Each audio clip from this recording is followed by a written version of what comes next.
Well, the US is about to hit a debt ceiling, and we're losing track of how many times this happens. On average, two, three times a year now. Small banks are failing and on the brink across the country, and the dollar is losing its power globally. These things are clearly not unrelated. And today we have, I'm going to say, my favorite financial expert to break this down for us. Carol Roth is the author of the book, The War on Small Business. You can see it over her shoulder there.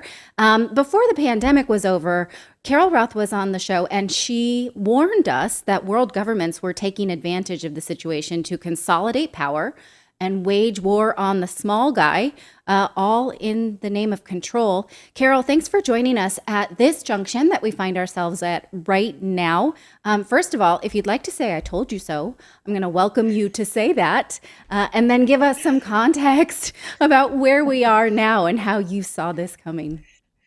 Yes, I mean, I did tell you so, and I'm going to tell you even more so. I have a new book coming out called You Own Nothing that I've been deep in the research for. And the reality is that this has all been very, very predictable. If you think about empires and financial cycles, they have starts and stops to them. Here in the United States, we're the center of the global financial universe. And for most of us, we've kind of lived through this period of prosperity and we've never seen anything different. So it's very difficult for us to imagine that we wouldn't be the financial center of the universe.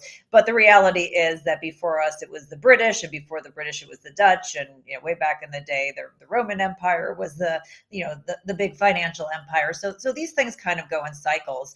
And not only have I seen this, and many other people have too, but the wealthy and well-connected have as well. So they have been jockeying to try to put themselves on top, to try to control all the finite resources. And in the process, if you feel like you're saving but you just can't get ahead and you can't buy things, that's not intentional. We were told you will own nothing by 2030. That's the top prediction coming out of the WEF.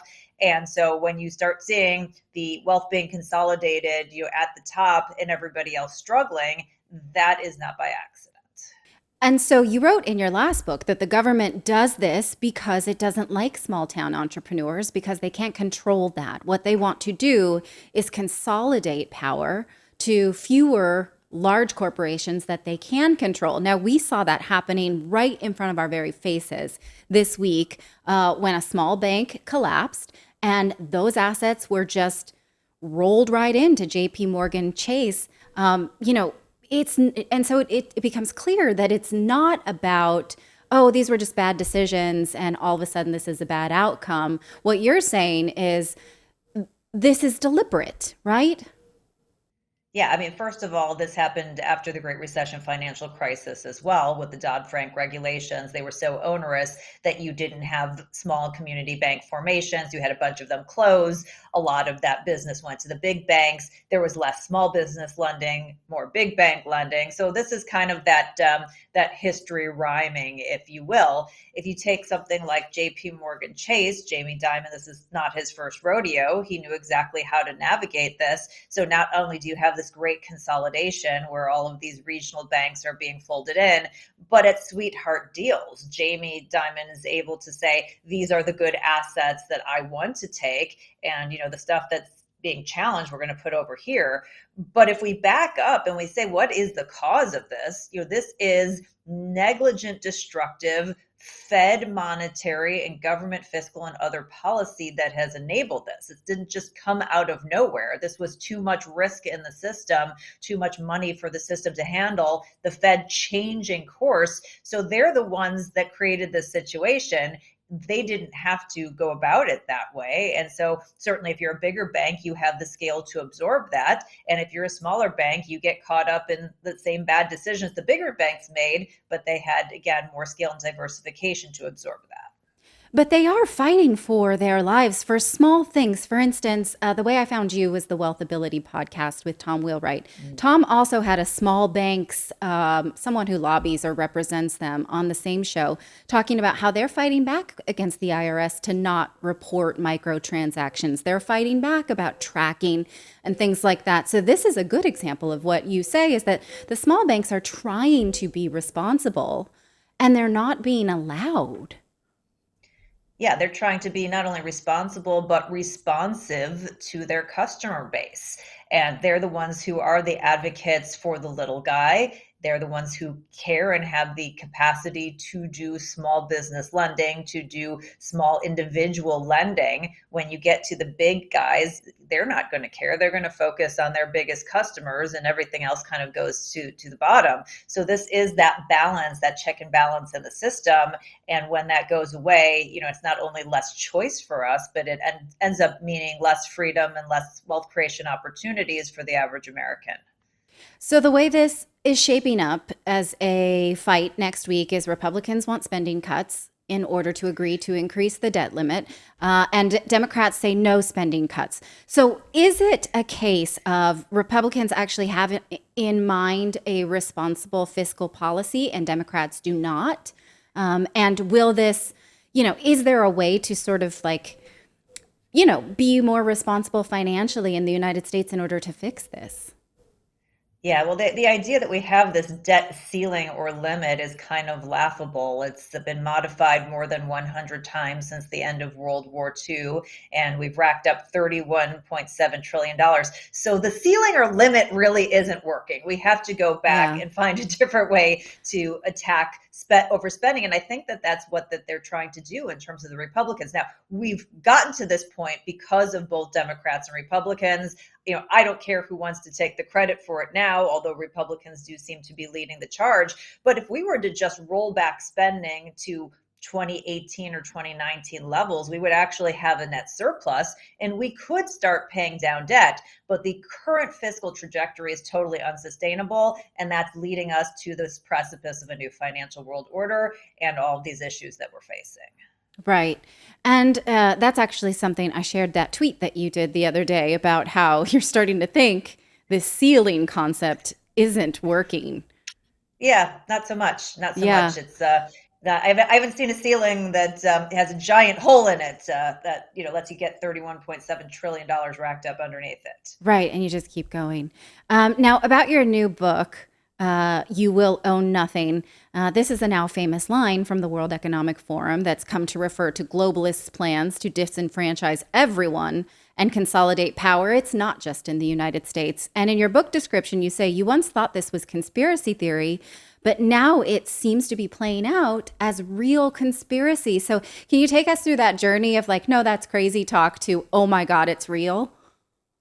Yeah, I mean, you hear that there's no way that this organization, the World Economic Forum, that's littered with the politically connected and the business elite would be advocating for the end of private property. Like that just sounds insane to, those of us who are normal people. But when you go and do the research, I mean, it's just right out there in front. There's an article that was on the WEF's website that this was derived from. Then they did this predictions, the top 8 predictions for 2030, which by the way is not that far away. And it's the number one prediction that they have. And when you start to kind of connect the dots, I mean, even something like a new world order or a new financial world order sounds conspiratorial, but Joe Biden was talking about that in front of the Business Roundtable in a March 2022 speech. So, these are not things that actually are rooted in any conspiracy. It's rooted in sort of human nature and time and economic cycles.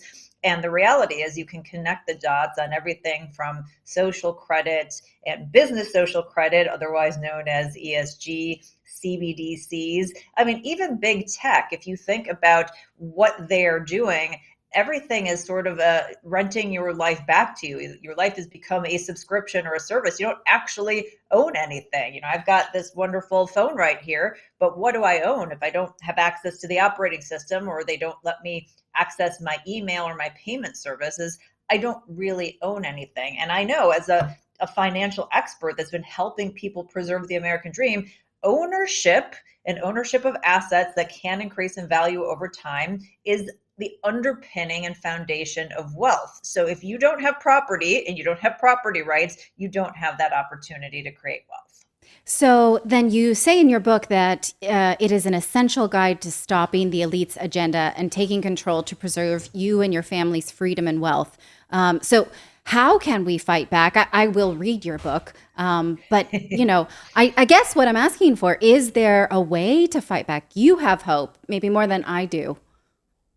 Yeah, I mean, so the way the book is set up is the first 10 chapters are really empowering you with knowledge, because it's very difficult to fight back unless you kind of go deep on what's happening and why it's happening. And then, ironically, chapter 11, which is usually associated with bankruptcy, is now the opposite. It's about Oh, owning everything. And so it's about making behavioral shifts, both in terms of what you do financially, as well as how you approach, everything from your communities on down, to make those shifts so that you have more individual ownership. So can you individually stop the new financial world order, the new global order? Absolutely not. But can you take personal responsibility and say, okay, if this is happening, how do I implement capital preservation strategies? How do I own more hard assets that will leave me in a position that if, the dollar is no longer the global reserve currency, and my dollars aren't worth what they were, that I have a different kind of a store of value. So I really go into depth on all of those different things, because at the end of the day, they may want you to own nothing, but I want you to own everything.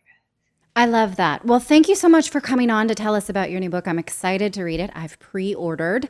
You Yay. can follow Carol on Twitter and follow her the books on Amazon. Is there anywhere else you'd like to tell us to find you? Yeah, I mean, again, the book you can get at bookshop.org if you want to support small business, or anywhere else. Amazon's great for rankings, but it's out 7/18. You can get it in your hot little hands day one to be empowered with that knowledge. And yeah, Twitter is sort of the best place to find me, as we are Excellent. often connected, Natalie. Yeah, exactly. All right. Well, thank you again for your time. Thanks so much. Thank you so much for watching this segment here at Redacted. We are live every day at 4 p.m. Eastern Time, trying to share the stories that the mainstream media will not cover. You should also come over and join our community of Redacted Rebels over at redacted.inc. That's our private locals community where we can share exclusive content that we simply cannot share here on YouTube. Come over and join the rebellion together right now by going to redacted.inc. We'll see you next time.